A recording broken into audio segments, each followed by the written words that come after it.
A wise person once told me, dreams don't work unless you do.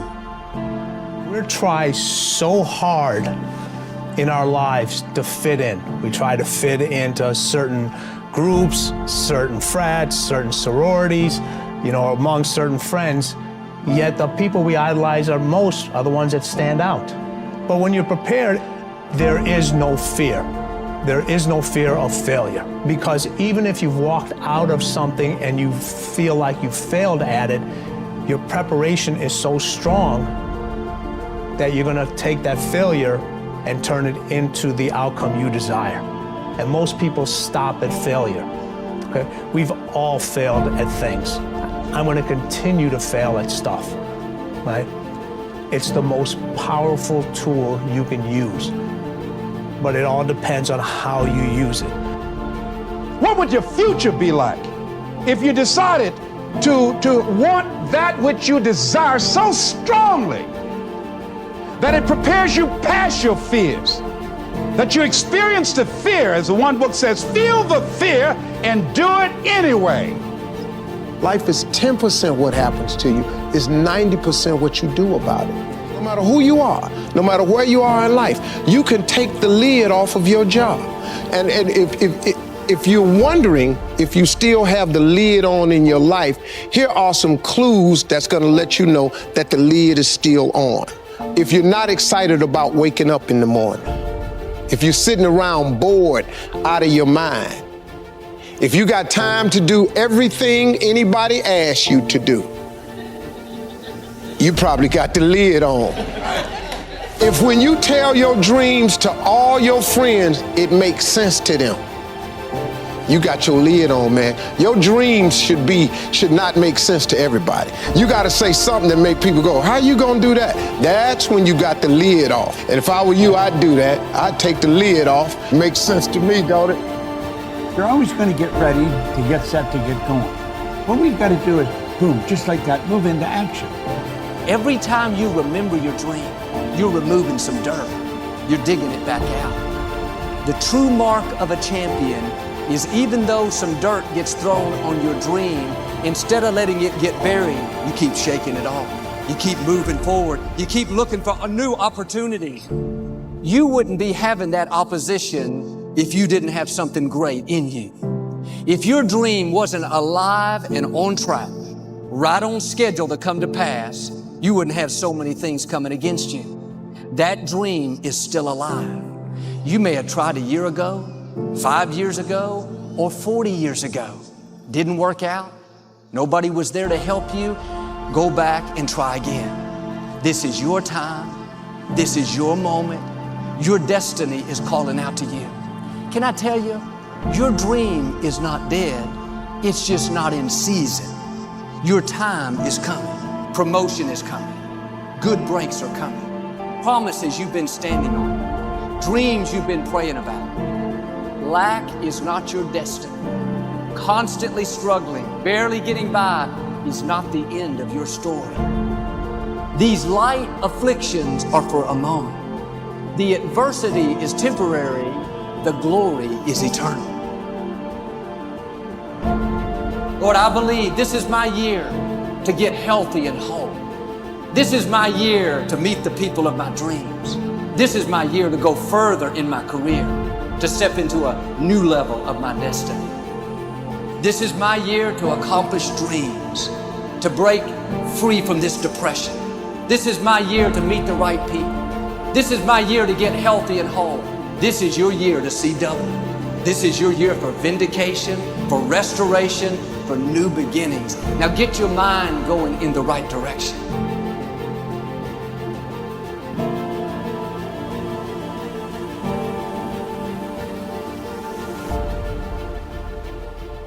Here's the secret.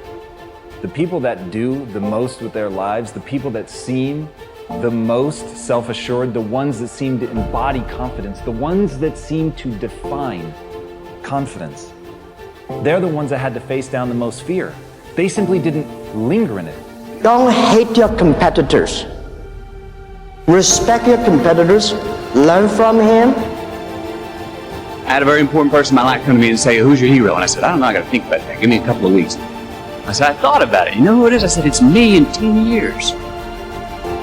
So I turned 25 10 years later. That same person comes to me and goes, so are you a hero? And I was like, not even close. I said, why? I said, because my hero is me at 35. So you see, every day, every week, every month, and every year of my life, my hero is always 10 years away. I'm never going to be a hero. I'm not going to attain that. I know I'm not. And that's just fine with me because that keeps me with somebody to keep on chasing. That's the thing. Success and failure are generally slow processes. Either slowly building things up or gradually tearing them down. And that's why I say you've got to pay attention. You have to watch. You have to watch every single second.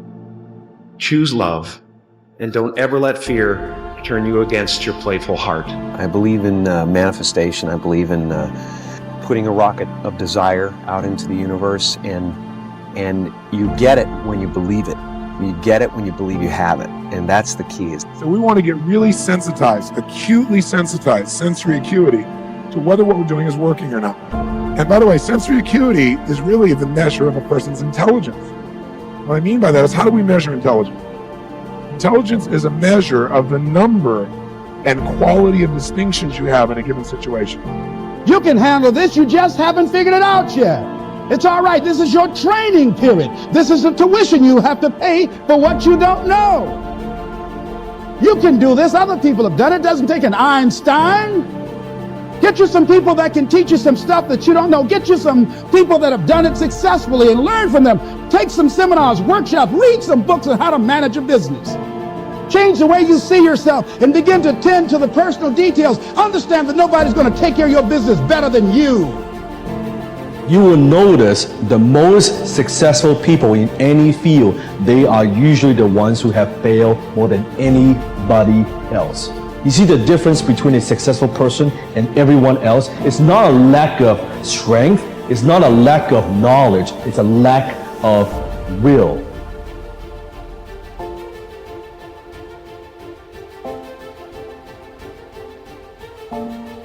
You must experience what this life is totally, isn't it? Before you go, you must experience this. If you do experience that, then such questions will never arise in your mind, because that's not the way existence is.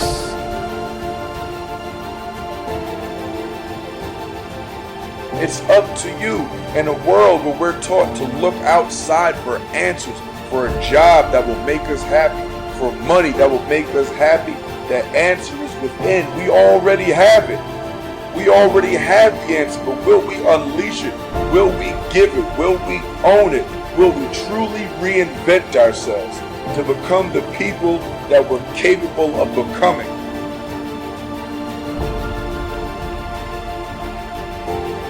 The bow too tightly strung is easily broken, says one of the proverbs. Balance is a gorgeous thing. So be monomaniacal in your execution around your high-value targets, your HVTs, your mission plan, but also build in some rewards. And that's going to send a gorgeous message to your conscious and your subconscious mind that, hey, this daily practice of execution around my deliverables is a beautiful thing. And you create this thing called momentum. And the monk who sold his Ferrari, I went back and I saw this recently. I think there's a whole chapter on momentum. And you become like this. I love skiing. You start off small, but as you go down the slope, you pick up momentum. A lot of people say, Robin, where do I start? I want to start a new business. I want to become a better artist. I want to find the love of my life. I want to be a world-class creative. I want to multiply my financial life. Where do I start? You just start. You just start. There's great power in the start. And when you start, life starts supporting you.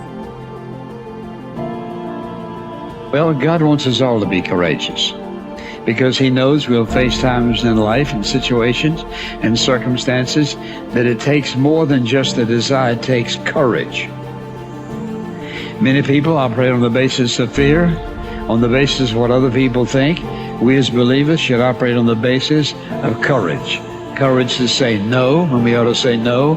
Courage to say yes when we should say yes. So what kind of courage do you have?